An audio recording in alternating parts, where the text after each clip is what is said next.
Stand with anybody who stands right. Abraham Lincoln offered this piece of advice in a letter he wrote in 1855 to Owen Lovejoy, an abolitionist from Illinois. At the time of Lincoln's letter, the Whigs were fractured over slavery and withering away. Lincoln, however, was not yet ready to join a new party that was a cobbled together alliance of anti-slavery factions. These factions were united in their fierce opposition to the Kansas-Nebraska bill. Lincoln's hesitancy of joining the fledgling Republican Party is evident in his letter, although he does admit some of the resolutions occupy about the ground I should be willing to fuse upon. Lincoln's cautionary letter, which demonstrated his sense of timing, his principles, and his political insight, is seen by many as a rejection to Lovejoy's invitation to join the Republican Party. However, it should be seen as Lincoln saying, "Not yet," and adopting a patient approach to forming a new organization. Abraham Lincoln had been out of politics for a few years, and like other Northerners, was angered over the passage of the Kansas-Nebraska Act in 1854.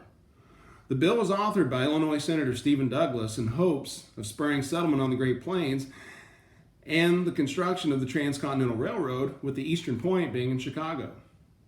Douglas, in order to get the bill through the Senate, included a clause that repealed the Missouri Compromise of 1820 and the ban on slavery above 36 degrees 30 minutes latitude in the territories of the Louisiana Purchase.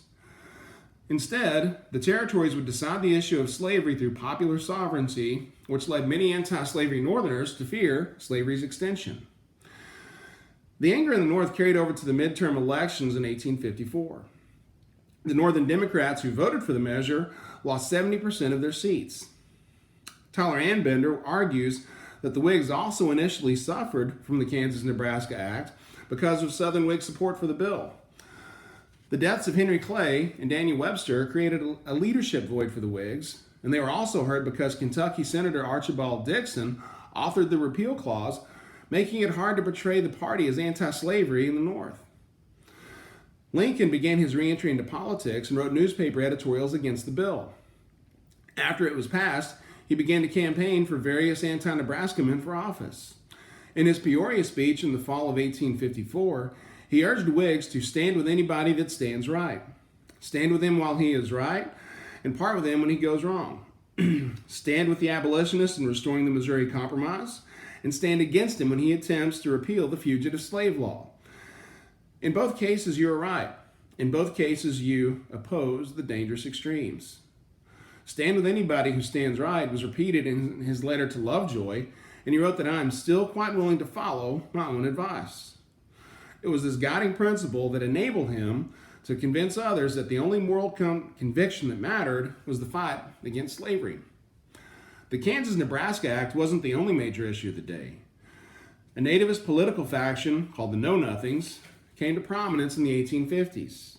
The Know-Nothings were part of a secret society that, when asked about their group, would reply, "I know nothing." The societies were founded in response to an increase in immigration and the Kansas-Nebraska bill. Because of the political power of the Know-Nothings, many candidates tried not to anger them, if not outright garner their support. Lincoln was approached by the Know-Nothings as a candidate, only to turn them down.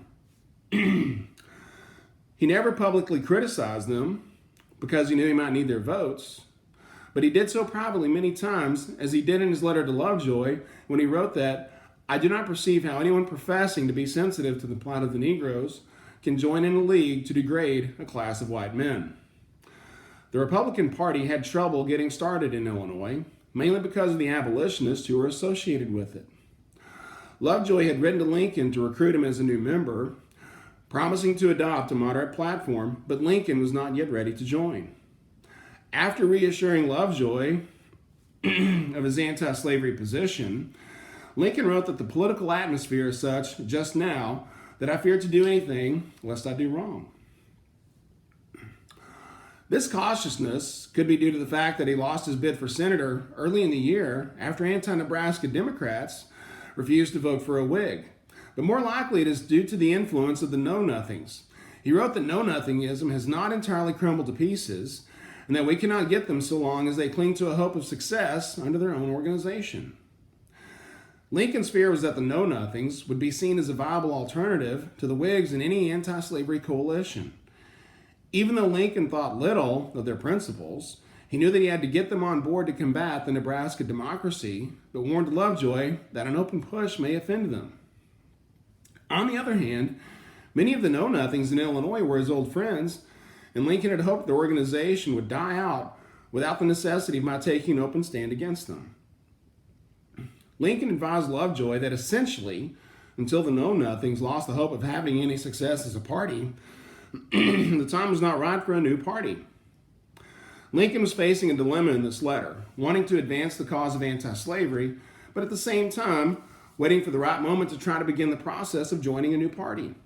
The letter doesn't seem to be an outright rejection of Lovejoy, since Lincoln wrote that he had no objection to fuse with anybody provided that I can fuse on ground which I think is right, and that he saw a report of a set of resolutions that were passed by a committee in Quincy, Illinois, that occupied the ground I should be willing to fuse upon.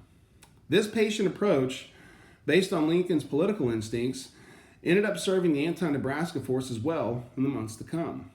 The Know-Nothings in Illinois lost some of their influence after a prohibition referendum was defeated, and this gave the opponents of slavery extension an opening. Lincoln was invited to a meeting of anti-Nebraska newspaper editors in Decatur, Illinois, where several resolutions were passed that formed the basis for a statewide convention to be held in Bloomington, Illinois later in the year. The anti-slavery resolutions were conservative, and other resolutions tried to appeal to nativists and Protestant immigrants alike by opposing changes to immigration law, while also calling for defense of the school system from attacks by religious bodies. Fusion leaders stressed anti-Catholicism over nativism to weld mutually suspicious nativists and immigrants into a unified party. Lincoln threw himself into the fusion politics and worked behind the scenes to convince many of his old Whig friends to abandon the Know-Nothings and help form the new party in Illinois. It was Lincoln's patience, persuasiveness, and political prowess that propelled him to the forefront of the anti-slavery forces in Illinois that eventually turned into the Republican Party. Abraham Lincoln's cautionary letter to Owen Lovejoy showed his political savvy in waiting for the right time to make his move.